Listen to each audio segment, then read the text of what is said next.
Okay, okay.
All right. Welcome everyone. Let me know where you're joining from. Welcome to our Q&A live for clarity sessions. Let me know where you're joining from. Let me know where you're joining from. Let me know in the comment section where you're joining from. Welcome, guys. I want this live to be as brief as possible. Hello, Evan. Hello. Thank you, Evan. You too. Welcome, guys. All right, so we're just going to go into the conversation for today. If you're just joining us, please let us know where you're joining from. All right, but by the way, let me say this. We've been having clarity sessions for the past few Saturdays, and most of the videos are on my channel. So do well to like, subscribe, and turn notifications on, because most weekends I do clarity sessions, and then on Sundays I do Q&A lives just to answer questions from the previous clarity sessions or from the previous lives. And just because I want us to finish on time, last week we had a live, and essentially we've been talking about finding what holds you back, and from that conversation we started talking about the soul and how to transform the soul. So we meandered into that conversation about the soul. So I've been talking about the soul. In fact, yesterday we had a clarity session and we spoke about how words can transform the soul. We talked about that yesterday, right? And I usually say, if you have questions that you would like me to answer, please put the questions in the comment section of the clarity session, or even on the comment section here, and I'll be able to see them and answer them. All right, so today I'm just trying to answer a very simple question that somebody asked last week, or rather somebody told me to speak about the subconscious a little bit more. So I'm going to talk about the subconscious, and I'm going to use certain keywords or certain analogies to explain what the subconscious is, just for better understanding. And if there are questions following that, then I'm happy to have those questions in the comment section. Okay.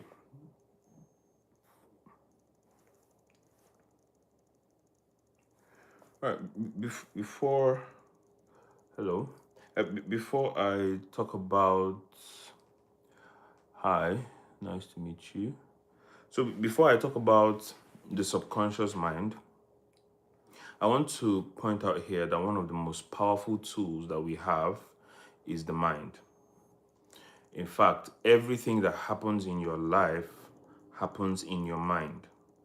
And if you can get your mind right, you can get a lot of things in your life right. And for us to get our minds right, we must understand what the mind is. I don't want to go into the scientific or the psychological conversation, right?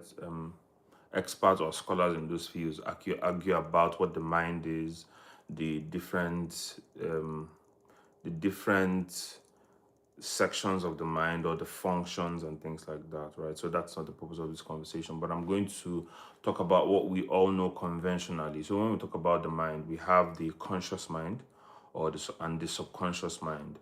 Now, some scholars do not believe in the subconscious mind, they believe in the unconscious mind, but that's all semantics. Well, essentially, what we're saying is there's the part of the mind that we can understand, that we are aware of, and then there are parts of the mind that we are not aware of, right? So those two divides are what I want to deal with. But because somebody asked me to talk a little bit about the subconscious mind, because in most of my teachings, I talk about the subconscious mind a lot. So I just want to use certain analogies to help us understand what the subconscious mind is, what the function is, and how we can now take advantage of that knowledge to better our circumstances. Yesterday, I was talking about how words transform your soul, and I spoke about the subconscious a lot, and I'm going to do that explanation in a bit. All right, so I'm going to use a couple of analogies to explain the subconscious mind for better understanding. All right, so this is the first analogy I'm going to use to talk about the subconscious mind. And by the way, if you have any questions as we get into the conversation, please put your questions in the chat box, because I'm looking at everything. All right, so let's get into the subconscious mind quickly, and let's see how far we can go with that. So the subconscious mind. So I'm going to use certain parallels in nature, or certain examples in nature, to talk about what the subconscious mind looks like. First of all, most of all the things we see in nature, or most of all the operations or the processes we see in nature, sometimes point to certain things that we have within ourselves.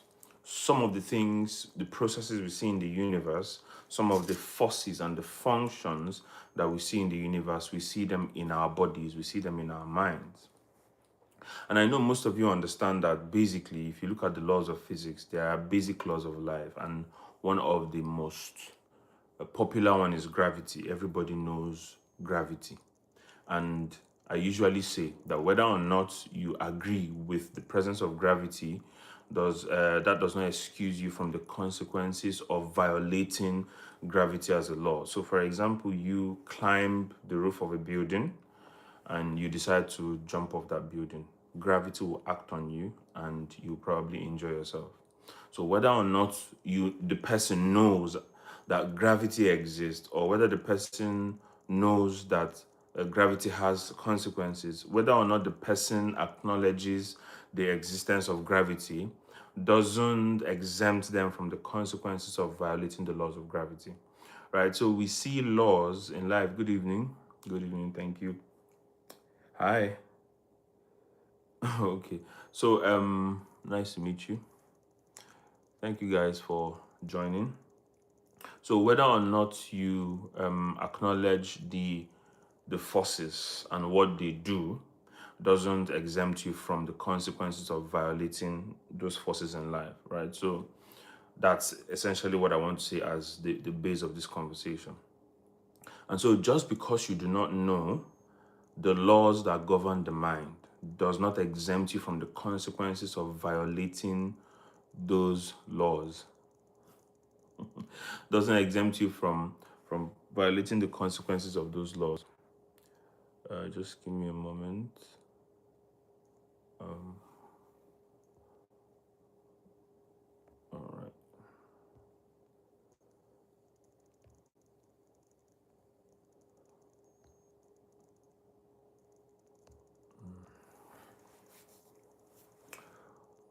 All right. So in the same way, the mind operates by certain laws, and just because you don't know them doesn't mean that you won't be subject to the consequences of not knowing those laws and what they do. Right, so the subconscious mind, some of the analogies that I'm going to use to describe the subconscious mind is, first of all, what is very common to us in the environment. And so I want you to see the mind as a garden, for example. And instead of seeing the mind as layers, for example, see the mind as it functions within a singular garden. So in a garden, for example, you have the sower, you have the person who sows the seeds in the garden. And then you have the soil that receives the seed.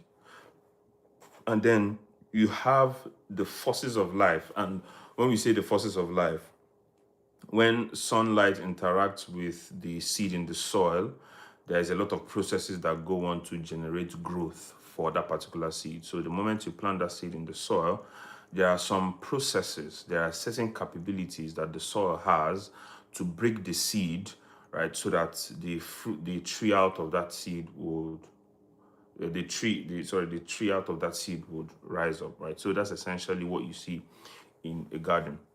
And so I'm going to use that garden analogy to talk about the mind.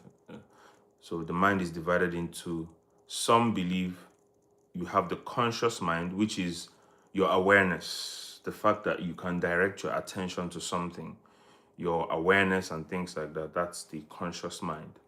And then you have the subconscious mind, which is not aware at all. Right. So when we use that garden analogy to superimpose on the mind, the conscious mind is, in that garden analogy, the sower of the seed. And then the subconscious mind is the soil that receives the seed. Now, your subconscious mind is the one that receives information. And every day, as you go about your daily life, you are trapping information. You are gathering data. Data is entering your mind. And some of those data you can process, some of those data you cannot hold them in your conscious thought. So in terms of that analogy, the conscious mind is the sower, the one that brings seed. I'm going to use the word data to replace the word seed. The one that brings seed, the one that brings data, right, into the garden. And then the subconscious mind is the garden that receives that seed. And there are certain functions or capabilities that the soil has to break up the seed and bring out the fruit from the tree from the seed and the fruit from the tree. So the subconscious mind is the garden, the soil. So when we talk about the subconscious mind, we talk about the soil. And it has certain functions with that particular analogy, and I'm going to get into that much later. I'm going to use different analogies and then I'll get into the functions or how the subconscious mind behaves.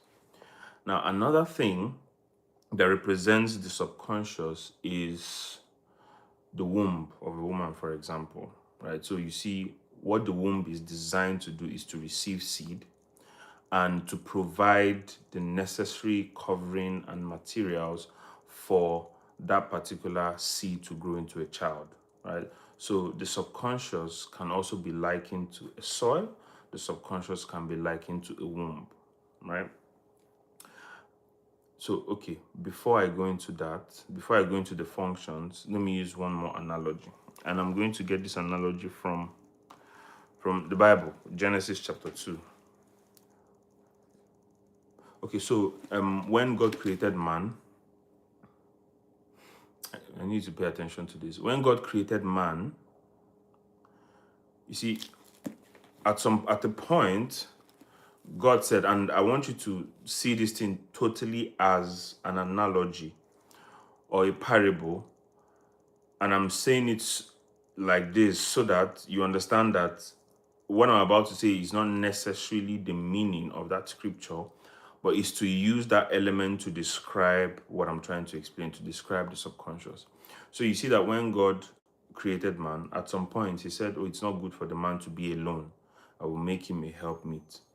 And then what happens next is that God now created animals and brought them to Adam to name them. And of course, Adam was conscious. And then Adam began to name the animals. But the Bible says that for Adam, there was not found any 1 for Adam. All right, so let me look for that verse. Okay, verse 20 says, and Adam gave names to all cattle, to the fowls of the air, and to the beasts of the field. But for Adam there was not found a helpmeet for him. So you see, Adam was conscious, Adam was awake, but Adam needed somebody to walk with. Remember the first analogy I gave? The first analogy is the analogy of the garden. Now, the mind is like a garden. Now, in the garden, you have the sower of the seed, or you have the seed, or the sower of the seed. You have the soil that receives the seed. You have the forces in the earth, and of course, the sun, the forces of life that brings about growth, that applies all the processes of life to cause that seed to grow. So the mind is like that garden and all the things inside of it, right? So you see that the conscious mind is like the sower of the seed. The subconscious mind is like the soil where the seed is sown. And so another example I gave was the subconscious mind is like the womb, right? So here you see that Adam was conscious, Adam was awake, and then he named all the animals, but a helper was not found for him. So I want you to see Adam, or I want us to characterize Adam in that story as the sower in the garden, or the consciousness, or the conscious part of the mind in that garden. But you see, it is not good for man to be alone. Now, follow what I'm saying. It is not good for man to be conscious alone, right? We need to make a helpmeet for him. And so, in order for God to bring a helper for Adam that was going to help Adam, who is a representation of the sower in the garden, God needed to make him a helpmeet. But in order to make Adam a helpmeet, I want you to see something here, that in verse 21, Genesis 2 verse 21, it says, and the Lord God caused a deep sleep to fall upon Adam, and Adam slept. And it was in that state of sleep that God took something from him and made the woman. Now, I'm not saying this is the meaning of that scripture, but I'm using that analogy to explain something. Now, you see that deep sleep state that Adam was in, for the woman to be brought out of him, that deep sleep state is what the subconscious mind looks like. Okay, I think I've communicated that. That deep sleep state, that state of deep sleep, where his consciousness was not awake, that is the subconscious mind. So one of the ways to say it simply is that if the moment you close your eye to sleep, that part of you that you see, for example, if you are in a dream state and you are dreaming, and most times if you observe in your dreams, you are the observer and also the actor at the same time. What you are experiencing there and then is the subconscious mind. So the subconscious mind is the layer of the mind that can be described as a deep sleep state. The first analogy is that the subconscious mind is like the soil, the subconscious mind is like the womb, and the subconscious mind is like a deep sleep state. And in a deep sleep state, you cannot exercise your will. In a deep sleep state, you are at the mercy of whatever is happening in that deep sleep state. For example, if somebody comes and sees you in that deep sleep state, you are at the mercy of that person observing you. So the subconscious mind is characterized by these analogies: the soil in the garden, the womb of a woman, and the deep sleep state. And so these three analogies speak to something about the function of the subconscious mind. Now, the conscious mind is that part of you that is aware, that makes decisions, that critiques things, that sees things. The conscious mind is that part of you that sees things and then you look at it and you judge it. That's the conscious mind.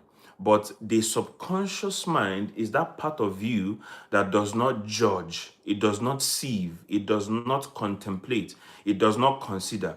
It just simply stores, it just simply experiences. So to explain the subconscious mind is like the soil part of your mind, it's like the womb part of your mind, it's like the deep sleep state part of your mind. And the function of the subconscious mind is this: to take seed from the sower, and I'm going to explain that analogy later, to take seed from the sower and to just plant it inside. So the way your subconscious mind behaves is that when the conscious mind has interacted with all manner of information during the day, when you go to sleep, now not only when you go to sleep, but you see how that you go through life or you go through your day and you see many things at the same time, but you can only keep your focus on 1 to 4 things at the same time. So you can only hold 4 bits of information in your mind at one point. And so when I say 4 bits of information, think of it as maybe an AirPod and a watch, a phone, and maybe this lamp. These are 4 pieces of information. That is what your conscious mind can hold at a time. But you see, you are being bombarded with all manner of information, which includes sound, taste, lights, all manner of things are happening around you, but your conscious mind cannot hold all that at the same time. So what happens is that when information comes to you, your conscious mind can just select a few to focus on, and then the rest is deposited into your subconscious mind. Because nothing that comes at you, nothing that comes into your visual field ever escapes from your mind. Just because you cannot consciously remember it does not mean it has not registered in your mind. Everything you see, everything you encounter registers in your mind. But some of it stays in the conscious mind depending on what you direct your attention towards, and then the rest go into your subconscious mind, or some people say unconscious. So see what happens. So when you go through your day, and that is why you can go through your day and certain things happened and you didn't remember, but when you sit back, when you come back during the day and you now relax and settle down, some memories start to pop up in your mind. Some information start to pop up. Where were they coming from? Everything you encounter in life stores somewhere in your mind. Some of it stores in your conscious mind, some of it stores in your subconscious mind. But now this is what happens when you go to sleep. When you go to sleep, your conscious mind takes the remaining information it has and goes and deposits it into the subconscious mind, because the subconscious mind is like the repository of all of information. There is no information you come across that you ever forget or that your subconscious mind ever forgets. No, your subconscious mind is like a hoarder. Everything that comes into your visual field enters in, except the ones that your conscious mind just grabs through attention. So your subconscious mind is like the hoarder. It's like the repository. Everything gets stored there. So when you go to bed, the last couple of thoughts that you held in your conscious mind, it takes that and deposits it into your subconscious mind. And this is what your subconscious mind starts to do. Now, I studied the mind as in my master's thesis because I was studying cognitive biases and I was looking at how the mind processes information. Now, there are 4 principles. One of them is the association principle, the retention principle, and the focus principle, the 3 major ones. Now, you see, association principle, these principles describes how the mind interacts with information. So what the association principle explains is that the moment information comes into your subconscious mind, your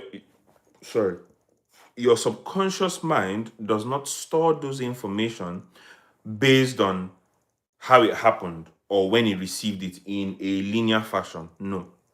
It looks at all that information and then it begins to look to sort it based on the ones that are associated with each. Just like, let's say you have balls, you have a couple of balls here and you have a couple of items and they have different colors, and you decide, okay, now I will arrange this room. Okay, what arrangement system or what system can I use to arrange these items in front of me? Now, some of the items may be round, some of the items may be square in shape, some may be red in color, and some might be blue in color. So different shapes, different sizes, different colors. So what you do is you can decide, okay, I'm going to sort these things based on shape. And so you put all the circle ones apart, put all the square ones, the triangle ones, the rectangular ones, you sort them. Now that's the first level of arrangement. So after sorting them, you now say, okay, I'm going to look at the round ones and I'm going to sort them based on color. The blue ones here, the red ones here, the white ones here. You do that for everyone. And then you can now decide, okay, no, I want to sort them based on sizes. Do you see? So the same way we have different methods of sorting things around us based on color, based on shape, based on size, based on smell, based on quality, based on the material it was made from. It is the same way your mind sorts information. Your mind doesn't sort information based on when it came or the timestamp. No, it sorts information non-linearly. So it's possible that there is an information you received 5 years ago and it's stored away in your subconscious mind, and you receive new information. Once that new information comes into your subconscious mind says, wait, I have a filing system. There is something I stored 5 years ago that looks like this one. I think this piece of information can be part of this group of information. So it takes that thing that happens and stores it with that thing that happened 5 years ago. And that is why when you are trying to recollect memory, your memory is not usually linear. So when you go to sleep and you are dreaming, sometimes, yes, sometimes dreams come from a spiritual source, is an external source, a source other than you. But sometimes most of the dreams you have comes from your subconscious mind. And have you ever had an experience where, let's say you met somebody many years ago, and maybe they made an impact in your life, but 5 years had gone, but you didn't remember that person at all. You've forgotten that person. And then maybe you now meet somebody else.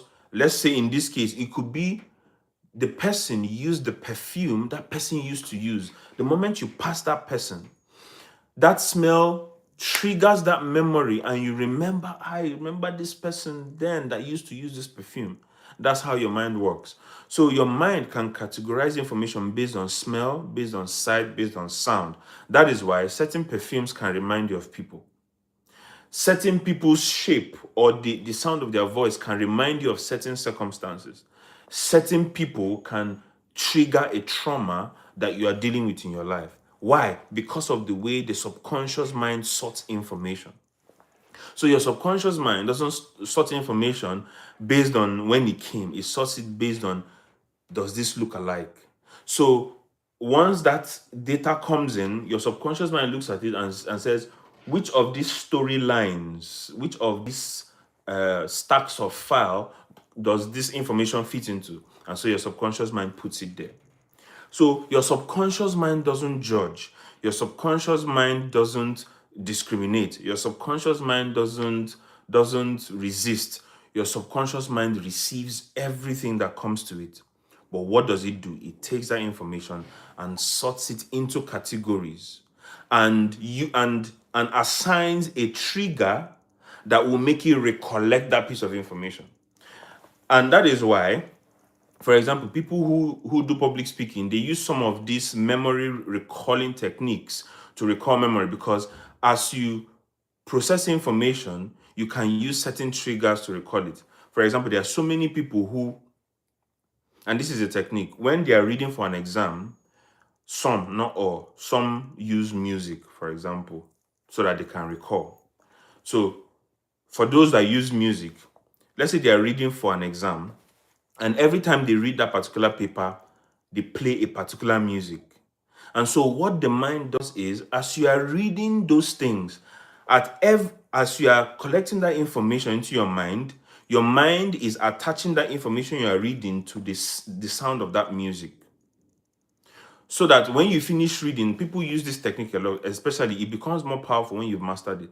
So that when they now go into the hall, for example, and they are beginning to answer questions, and then they forget some of the information, they can feel that information is it's at the tip of my mind, but I can't remember it.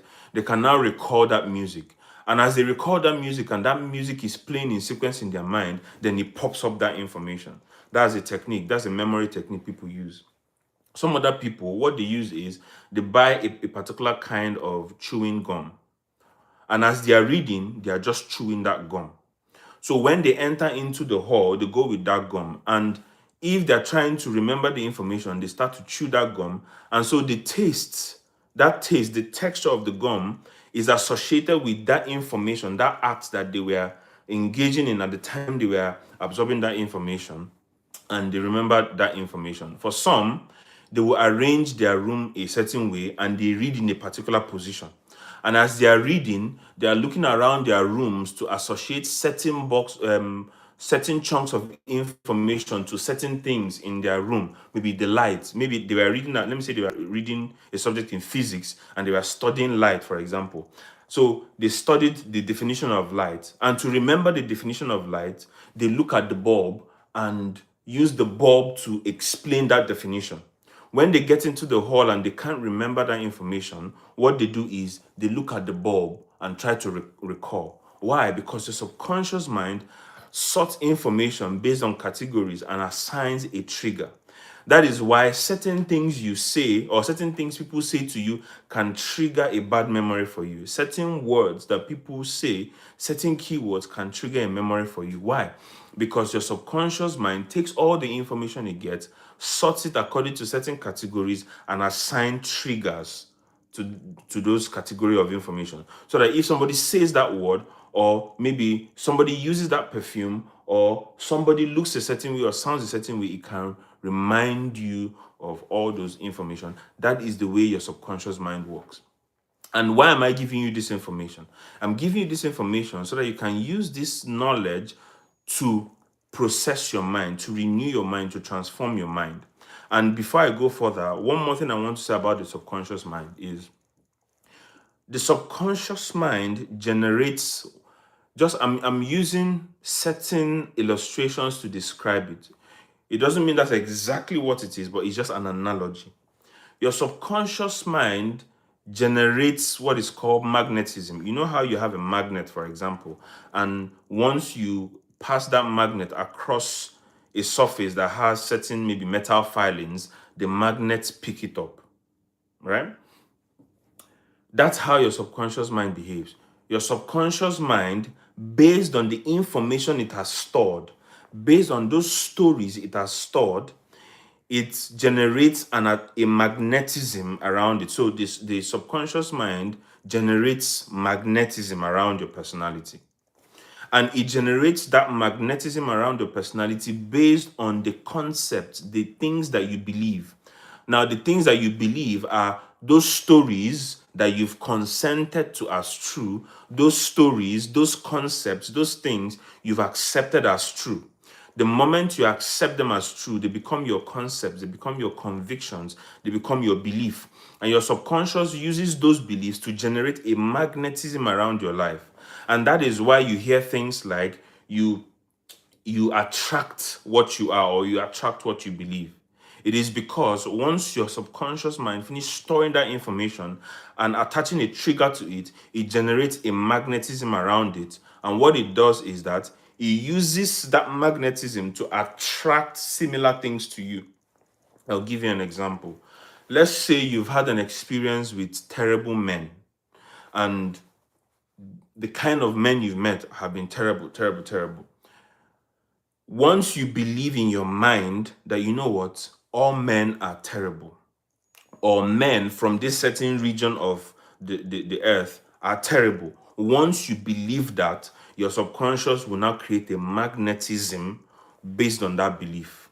And it will keep attracting men like that your way. That is why people keep meeting the same kinds of people. Have you ever met people in your life that reminded you of somebody you knew in the past? It's like everybody that comes into your life reminds you of somebody you once knew. That's the power of the subconscious, right? So the subconscious takes all the information that you consume during the day, both when you're doom scrolling, when you're having a conversation with somebody, all those things are entering your mind.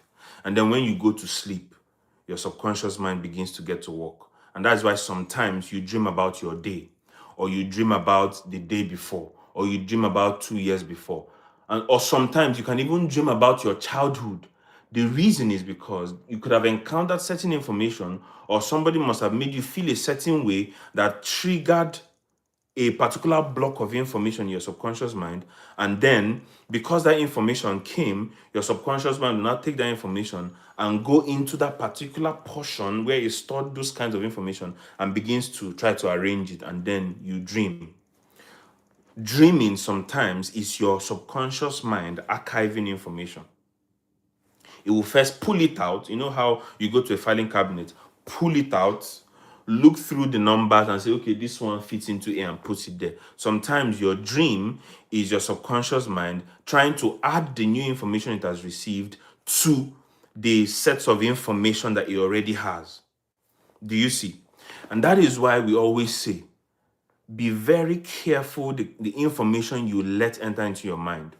And there is a particular principle that I teach my community, and what I tell them is, if you want to really take advantage of the power of the subconscious mind, remember the subconscious mind does not discriminate. It just takes whatever you give it. The last 2 hours before you go to bed, decide the kind of information that you would go to bed with. Let's say, for example, and I want you to try this out, please, because the benefit of this information is if you try it out. If it doesn't work, come and tell me it doesn't work. For the next 1 month, or for the next few weeks, in fact, you might not even get up to 1 month and you begin to see results. For the next few weeks of your life, be consistent with it as much as possible, the same time, 2 hours before you go to bed. Put aside all your devices, put it in another room. Let's say there's a problem you're trying to solve. Or let's say there's a concept you're trying to understand. First of all, let's use a problem you're trying to solve. Let's say there's a problem you're trying to solve. For that 2 hours, wrestle with that problem. Think about that problem. Let's say let's say the problem is you're trying to look for a way to increase your income. Sit with it for the next 2 hours and ask yourself, and always ask it in question format. How can I increase my income? What are the things I can do to increase my income? Now, don't bother your conscious mind. Just ask yourself that question. Don't worry, don't write anything down. Just think about it. I need to make more money. How can I make more money? Now you can begin to go through different scenarios in your mind on how to make more money. Okay, if you're working a 9 to 5 job, you can decide, okay, maybe I need to upskill and ask for a promotion. Consider all possible things, but let the thought be around how to make more money. Now, as you're trying to do that, especially if you're not someone who has practiced thinking about one thing for long periods of time, you get distractions. This is why you need a pen and a paper. So as you're trying to think about that one thing, how to make more money, and then as you're thinking about it, you get a distraction. Maybe something tells you, I've not washed my clothes. Take that pen and paper and begin to write write to-do list for tomorrow. Wash the clothes. The moment you write that distraction as a thought that came into your mind as a to-do list, your mind will settle that one. Okay, I'm going to do this tomorrow. So your mind clocks it. Keep thinking about how to make more money. And then maybe you get a thought, oh, I need to call my brother or my mother or my father tomorrow. Write it down in that list. The reason why you're doing this is so that you can focus your mind on what you are trying to achieve. Now, the first few days might be tough, but try and do this. And then once you get to that time to sleep, maybe you can set an alarm. Don't do anything. Don't do anything else. Now, just turn off the light and go to sleep. Now, of course, once you lie down to sleep, you may not sleep immediately, but between the time you lie down, turn off the lights, lie down to sleep, and your mind is still working, still keep thinking about how to make more money, and then go to bed. If you do this and it's just that one thought you are on for those weeks, if you do this consistently for a long period of time, what will happen is one day you will wake up with an idea, it just pops up. An idea will just pop up in your mind. And once the idea pops up,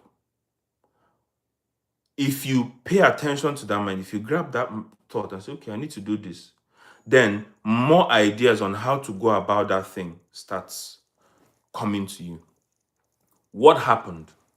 What happened is that remember I give you an analogy that the conscious mind is the sower. Your subconscious mind is the soil. Every time you sleep, the moment you go to sleep, your conscious mind takes all those thoughts, your predominant thoughts for the last 2 hours of your waking moment, and goes and deposits it to the subconscious mind. And the subconscious mind takes those thoughts and begin to search for things in it that look like this thought. Now, if it doesn't find any, it will take that one as the first category. And that's why you need to keep doing it consistently. Now, once you do that consistently, and your subconscious mind is saying that this thought is coming regularly, I need to expand this thought. So, to now start looking for things, right? It will now start looking for things in the repository of your mind that relates to this. Now, this is what will happen. And most of you have witnessed what I'm about to say.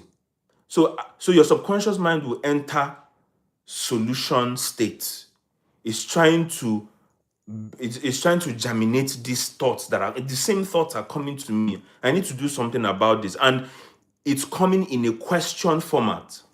Now, things that come in a sentence or a statement format, a decree format, goes straight, and it doesn't make the subconscious mind go into solution mode.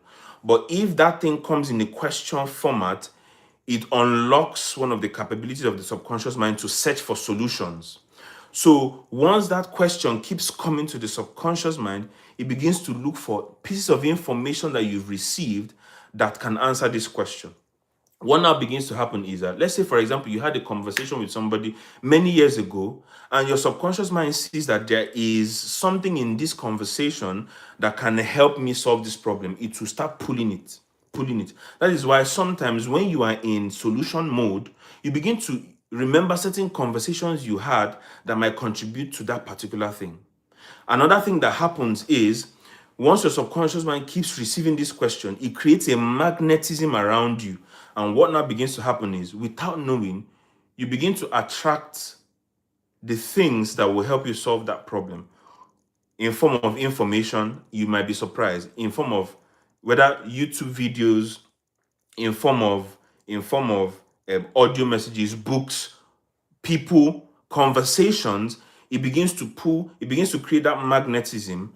And what now happens is that because you are in that state of solution, right, that subconscious state of mind now begins to filter into your conscious mind, and it now forms part of your predominant conversations. And so, without you knowing, some of those things that is troubling your mind as a problem will now be coming out as a conversation. You might get into a conversation with somebody, and then as they are talking, it triggers that question you've been asking. And maybe you say something like, man, I've been thinking of ways to make more money. And maybe the person says to you, I've been thinking about this same thing. I know most of you have experienced this. Maybe you've been thinking about something for so long, and then you have a conversation with a friend, and you said, or they said, man, this particular thing. And you say, you know what, I've been thinking about this for the past few weeks. And then that conversation now leads you into where you now begin to get solution and things like that. Your subconscious mind does all those things to attract all the resources that you need to answer that question and to solve that problem. Now, many people ask me, especially the people who have watched me teach for years, they ask me, how do you know the things you know? Because it's as if, for example, maybe I'm teaching the Bible, or I'm teaching a concept. They're like, how do you know the things you know? How is it that you are teaching these things the way you teach it? It's the same principle that I use. Let's say, for example, I want to understand gravity. I will stay on gravity for only gravity. I'll be thinking about gravity for the next few weeks. Gravity. I'm thinking about gravity. What is it about gravity?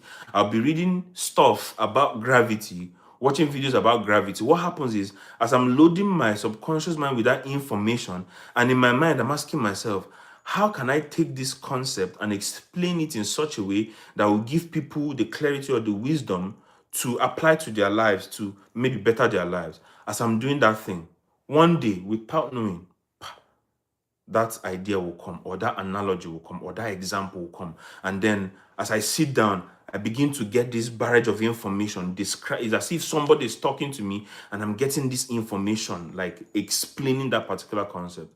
That is how it has always happened for me. And I use that particular principle for example, when I'm trying to understand a concept. Why? Because I love to teach. And because I love to teach, I want to be able to take complex concepts and demystify it in such a way that people can relate to it.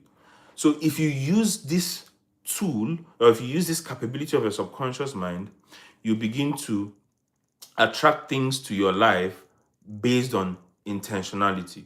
So you can decide for yourself, you know what, this is the kind of person that I am. This is the kind of person I want to be.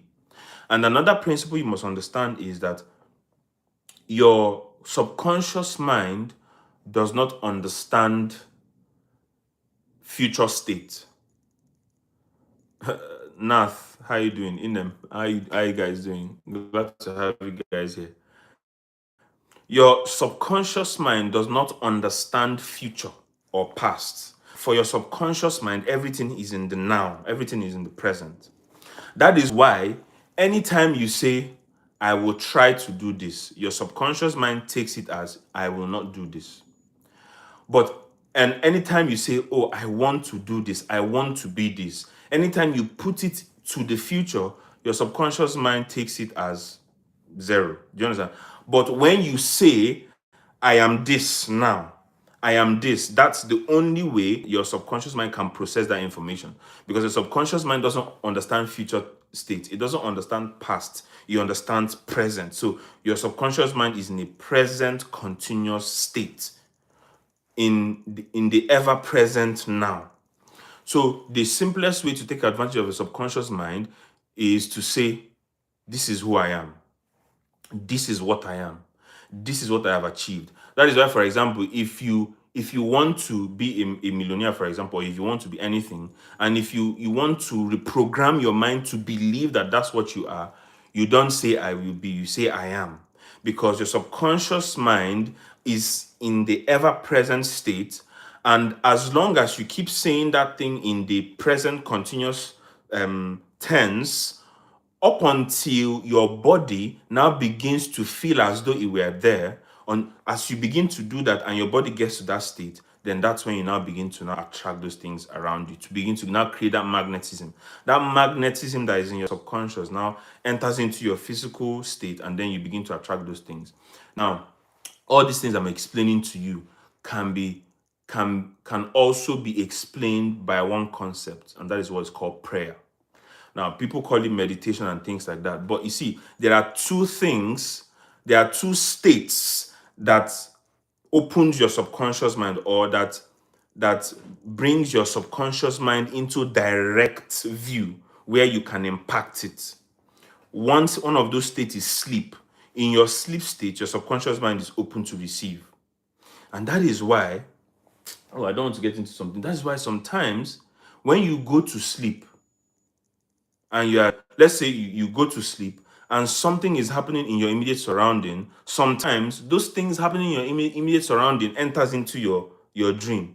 Case in point, let's say you are watching a movie and you went to sleep. How many of you have realized that sometimes you begin to see the movie in your sleep? Guess what? You are not watching that movie, but that movie now continues playing in your sleep. And all the images is in your sleep. How did it happen? You are not watching it, but all of a sudden it's playing in your sleep. That's because when you're in a sleep state, your subconscious mind opens and begins to take information from the environment. If you are playing music, it will enter into your subconscious mind, and sometimes you see it as a dream. That's because in a sleep state, your subconscious mind is open to influence. The second state that achieves that sleep state, that deep sleep state, remember I said in Genesis 2 that God put a deep sleep in Adam. That is the subconscious realm, is prayer. If you're consistent with prayer, in your waking moments, you can speak to your subconscious. You can reprogram your subconscious, because prayer brings you into that meditative state, that state of rest where your subconscious comes out. And let me tell you how the subconscious behaves. Your subconscious behaves like a child that is afraid of the dark or afraid of the light. Yes. Your subconscious mind acts as an individual that is afraid of the light. When the light is on, it goes to hide, it covers his eyes. But when the light is off, it comes out to play, right? And your subconscious mind acts like a child that is afraid of scolding. There is a way you speak to a child, scold the child will hide and be afraid of you. But when you make the environment peaceful, when you make it gentle, they come out. That's the way your subconscious mind behaves. That is why your sleep state brings it out, prayer brings it out. So if you want in your waking moments to speak words that will begin to reprogram those limiting beliefs in your subconscious, use your sleep state and use prayer to change it. How can you use your sleep state to reprogram your subconscious mind? Try this. Record something in your voice. Now, these things I'm telling you are things that I do. You can record something in your voice, in your own voice, because your subconscious mind recognizes your voice or voices of authority. You can record something and say, I am the best in my field, for example, or I am rich, or I am beautiful, or I am strong, brilliant, whatever it is, right? And then when you go to bed, play that on a loop and just leave it. When it comes out to play, it will pick that voice. And because it's in the sound of your voice and it is in the present continuous tense, it will take it immediately. Another way to do it is prayer. So there is a state you pray and you feel this. It's as if you it's as if you entered into a place where there is silence. Now, it is not like physical silence, but it's as if in your mind you enter this place of rest. Your subconscious mind is out. That time you can now begin to speak words into yourself. You can begin to speak words into your future. And when you speak words into your future, where is it going? It's not going forward. Yes, it travels the cosmos, but when you speak words into your future, you are speaking it into your subconscious mind, because your subconscious doesn't understand future, it understands present continuous. Because the future is an illusion. In fact, let's do time travel. Let's travel 10 seconds from now into the future. 10, 9, 8, 7, 6, 5, 4, 3, 2, 1. We are 10 seconds in the future. That's how the future arrives. The future arrives in doses of seconds, right? So as you are living your life, your subconscious mind is in future state, now state, and past all in one. So if you use that knowledge to speak to yourself, when you're speaking to yourself, speak to yourself as though you've already arrived. Do it until your body has memorized that feeling. Because as you speak to yourself, those words begin to create chemical reactions and your body begins to feel that way. That is why, for example, somebody can say something to you and it triggers an emotion, and that emotion, you feel it in your body. Maybe you are angry or you are joyful, because there is a connection between what's spoken, the subconscious mind, and the body. And let me say this to you. Your subconscious mind has a direct link to your body. What you call habits are things that your subconscious mind has consolidated, and it has a back door to your body.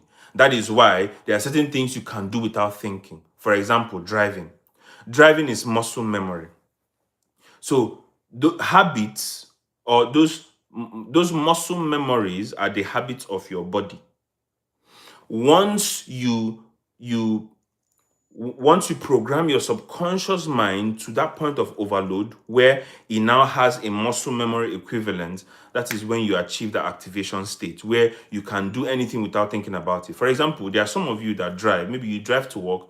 You've driven to work the same route for the past 1-2 years. You can actually drive to work without necessarily being too conscious. It is because that particular habit has become consolidated in your subconscious mind. It has now plugged it directly into your body, and so muscle memory. Watch this. The reason why you write the same way is because your subconscious mind has mastered that and it has plugged it directly to the body, so you can do it without thinking.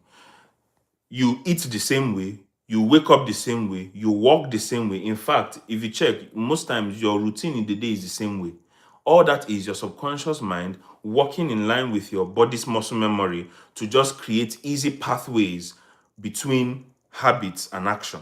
That is why it looks as if habits are difficult to break, because your subconscious, once it develops a strong belief or a strong habit, it connects it directly to the body and you just do it without thinking. There are so many things you do the same way in your life. And that's why sometimes some of these neuroscientists or psychologists, for example, if they tell you if you want to hack your brain or force it to create new pathways, they'll say, for example, if you brush your teeth today with the right hand, tomorrow try the left hand, because now you're trying to create new pathways, right? So this is how your subconscious mind works. Take advantage of this knowledge. Use your sleep state, use your waking moments, and especially use your conversations. Now, let me tell you something about the subconscious mind. The subconscious mind uses the things in your conversations to program itself more than when you stand up and do confessions. Now, confessions are powerful, affirmations are powerful, but affirmations are more powerful when those affirmations are found in your conversations. If, for example, in your typical everyday conversation, you're talking to people about yourself, you're telling yourself, man, I'm not really good at this. And you guys will laugh, you laugh about it, man. Man, I've struggled with it for so long. I can't do it so well. Your subconscious mind values that. But then tomorrow, when you now want to stand in front of the mirror, I can do this, I can do this. Your subconscious will say it's a lie. You are lying. And your subconscious mind it does not bullshit. It doesn't lie. It tells itself the truth. When you come and stand in front of the mirror and say, I can do this, I can achieve this, your subconscious mind is a lie. In all your conversations, you've been saying you can't do it. Please don't lie to me. That's the way your subconscious mind behaves, right? So if you want to make your affirmations to yourself powerful, add those things in your conversation.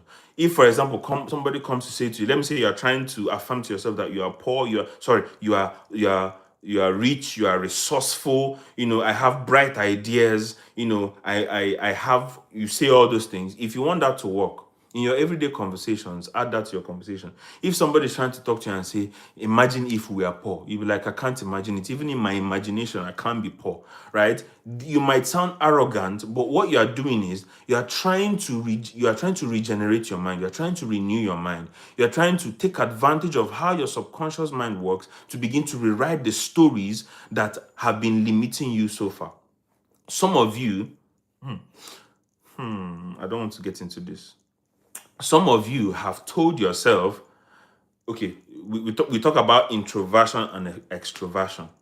We see it as personality traits. I personally believe introversion and extroversion are not personality states. They are simply things you've practiced over time. Anybody can be introverted, or anybody can practice introversion. Anybody can practice extroversion. And you usually hear introverts say, and I used to say that before, that I'm not really an introvert, but when I'm with people I'm comfortable with, I become an extrovert. No, what you're simply saying is you can actually practice extroversion when the conditions require it. What does that tell you? You can actually do anything you decide to do, as long as you decide to do it. So some of the things you call personality traits are stories you've believed about yourself because they told you that when you were growing up, you were like this. And so you now settle it as your personality trait. And guess what? For some of you, that's the reason why you are not building the relationships that are necessary for your next level or for your next breakthrough or for your next maybe project that you want to do, right? You've not built the relationship capital, the social capital to leverage on for certain projects you want to do because you're an introvert. All those are lies, and those are the things you now need to begin to reprogram by using these tools, right? So don't limit yourself to personality types or habits. You can actually tell yourself, if there's anything that I want to do with my life, if there's anything I want to do in my life, I have the tools inside of me to make that happen. So with this, intentionally curate the content that you will consume, knowing that your conscious mind is the sower. It is the one that gathers seed as data and information, and at night when you are sleeping, it plants it into the subconscious. The conscious mind is the sower, the subconscious mind is the soil. The conscious mind is the seed, The subconscious mind is the womb. If you understand that principle, you can use that to produce anything you want in your mind. There is no limiting belief that you can't identify and that you cannot reprogram with the power of the subconscious mind. This is not new age or one strange mystic science. It's actually proper science that you can use your words using these understandings to now begin to program your subconscious mind. Your subconscious mind is very powerful. In fact, there is no memory that is lost. There is nothing that has happened in your life, even when you were a child, that is lost. It's all there, but it is the technology to access them. And that is why you could be watching a movie, for example, and you see a scene and it feels like deja vu. I've seen this before. It's your subconscious mind telling you that this thing reminds you of something that has happened or something that relates to this particular information. If you follow that trail, you will find that memory. And that's why, for example, therapists, for example, or people who do cognitive behavioral therapy or neurolinguistic programming, they can use certain questioning style and certain environments to to bring out certain memories that you've lost or certain things that are locked up on your inside. For example, okay, let me not get into this is very technical. So essentially what I've said today is your subconscious mind is very powerful. It depends on data that you gather in your waking moments, the movies you watch, the conversations you have, the things you say to yourself in casual conversations. All those things are data that your conscious mind will later go and sow in your subconscious mind. Now, to summarize this, I want you to think about it like this. Your conscious mind and your subconscious mind are like lovers. Every night they go to bed they go to bed together, and the conscious mind takes all the seeds it gets and gives it to it. And the subconscious mind never rejects. It never rejects anything the conscious mind brings. And that is why if you look into all the literatures, they will tell you that the subconscious mind is feminine and the conscious mind is masculine. The subconscious mind is the emotional one, and the conscious mind is the logical one. Those are just parallels to explain the functionality of the principle of life. If you look in Genesis, the Bible says he created them male and female. Male and female created he them. Adam was conscious, he didn't have the woman. But for the woman to come forth, God had to put him in a deep sleep. Deep sleep is what brings out your subconscious mind. So if you understand how male and female work, that is the same way your conscious mind and the subconscious mind works. Use that principle to begin to change your life. Every time you go to bed, your conscious mind goes home to its lover to present gifts that he brought to it, and it takes all those gifts and begins to arrange it in the storehouse. Your mind is very vast. There is no information that has crossed your mind that is not still present in your mind. It's just locked up somewhere. With the proper trigger, you can bring it out. And that is why if you see some of this military training, like some deep military training, for example, they use keywords to trigger people. There are certain people that are called sleepers. They create a sleeper network in nations, for example. And they do deep training, deep subconscious training, programming their mind using certain keywords, and then they send them into certain nations to be spies or sleepers. Some of those things you watch in those movies, they are true. And then with a keyword, it triggers that part of them and those functionalities or those capabilities. You can do the same for your mind. Don't leave your mind at the mercy of the whims of life. Have you observed? Maybe you've not observed. Let me tell you. Every movie that is produced in a dream state. That is why when you watch a documentary and watch a movie, they don't feel the same. A documentary feels more real. It feels the pace of the documentary is realistic. But you see, the pace of the movie, the texture, the color, the sound is designed to put you in a dream state. That is why you can watch a movie and start crying. You can watch a movie and get angry. This guy, what's wrong with you? That kind of thing. That's what those movies does, right? So Take advantage of this knowledge and select the kind of information that you would feed your mind, because everything you take in is going into your subconscious and is using it as raw material to produce the kind of reality you experience. At the end of the day, we live from our subconscious. Our habits, our beliefs, our reflexes all come from the subconscious mind. So take advantage of this knowledge and decide to reprogram your subconscious mind. Use the night school principle, which is before anything you want to enter into your subconscious mind, you can play it in the environment, or let that be your last thought before you sleep, or use prayer or meditation to decide what goes into your mind.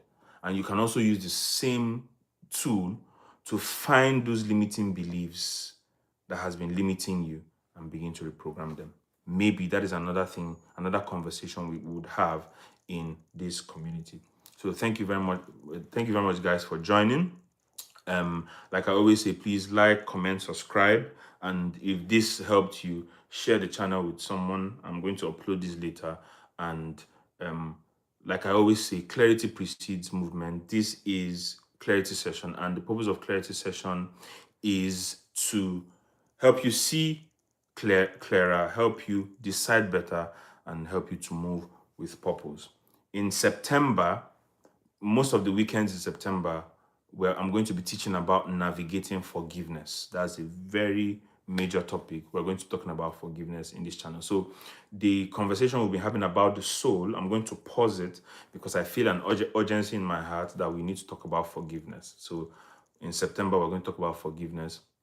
And then sometime in November, it is a special series I'm going to be doing. It's called Design Your Life. I'm going to give you the tools to be intentional about planning your life, at least for the next 5-10 years. I hope this was helpful to you. Thank you guys for joining.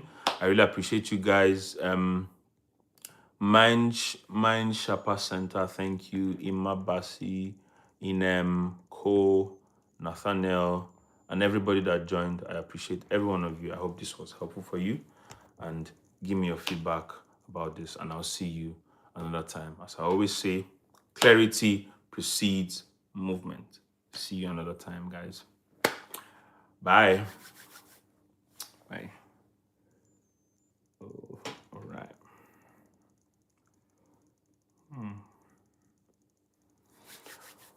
Okay.